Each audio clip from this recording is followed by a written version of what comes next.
Merci Madame la Présidente, chers collègues. Par cette délibération, vous nous demandez d'approuver le bilan de la concertation sur la requalification de la place Stalingrad. On en conclut que ce bilan vous satisfait. Moi, je voudrais attirer votre attention sur la très faible participation, et je n'ai pas exactement la même lecture que Madame Récal.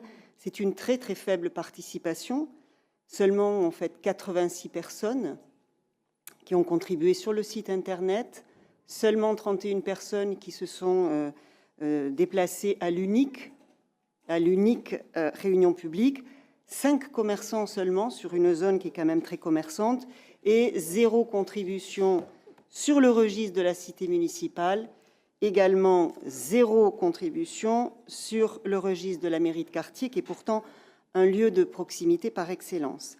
Alors c'est vrai, et je ne le nie pas, que la démocratie participative est difficile à mettre en pratique, ça c'est certain. Mais je ne pense que le peu de motivation de la population n'explique pas tout. La vérité, c'est que à Bordeaux aujourd'hui, dans les faits, on n'écoute plus les gens.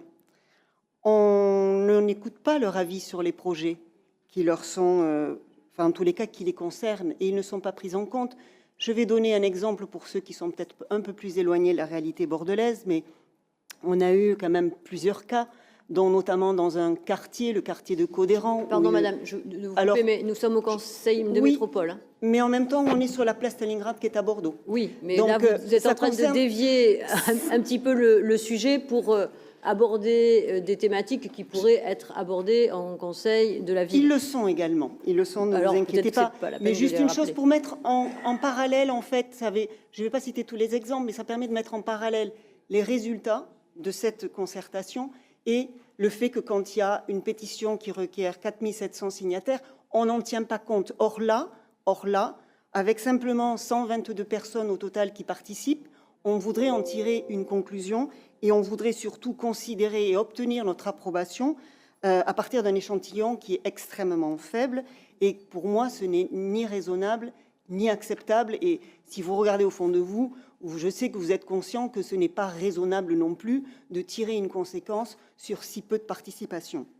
Sauf à ce que pour vous, la démocratie participative, ça consiste à dérouler un processus théorique, et de ce point de vue, il est fait, sans ce soutien en fait du résultat réel, parce que la démocratie participative, mettre en place des choses, c'est une chose, mais par contre, avoir et obtenir des résultats, ça c'est important. Et c'est ça qu'il nous faut considérer. C'est pas simplement avoir une démarche théorique, c'est de voir derrière qu'est-ce que ça produit. Or là, les résultats sont chiffrés, donc on ne peut pas y échapper. Donc moi, je pense qu'à ce stade, il serait bon de réviser la copie ou à minima de la compléter. Il n'y a eu qu'une seule réunion publique qui a été organisée, une seule réunion avec les commerçants. C'est extrêmement insuffisant, surtout si, comme c'est le cas une fois de plus souvent dans les concertations, les personnes ont été informées, je dis bien informées et non pas concertées, simplement quelques jours avant. Et quand on regarde le dispositif de communication qui a été mis en place, il est certainement très insuffisant pour que les personnes aient réellement envie d'y aller, parce que déjà, encore faut-il qu'elles puissent avoir l'information. Et ce n'est pas mettre dans les dispositifs de communication le fait qu'il va y avoir un forum participatif qui sera gage de réussite, puisque aujourd'hui, les participants au forum participatif, les nombres sont en train de s'effondrer. Donc tout ça pour vous dire que je pense qu'il faut réviser ça. Il faut mettre en place un vrai plan de communication qui permette aux Bordelais de véritablement être informés et de participer. Moi, c'est ce que je vous propose. Et je veux dire, ne pas le faire, c'est pour moi s'exposer à ce que l'on observe aujourd'hui. Et vous le savez aussi bien que nous, c'est-à-dire des collectifs qui se montent, une colère qui grogne, des gens qui contestent.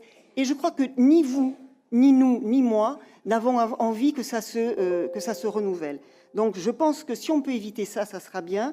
Et je pense surtout que nous y gagnerons certainement collectivement.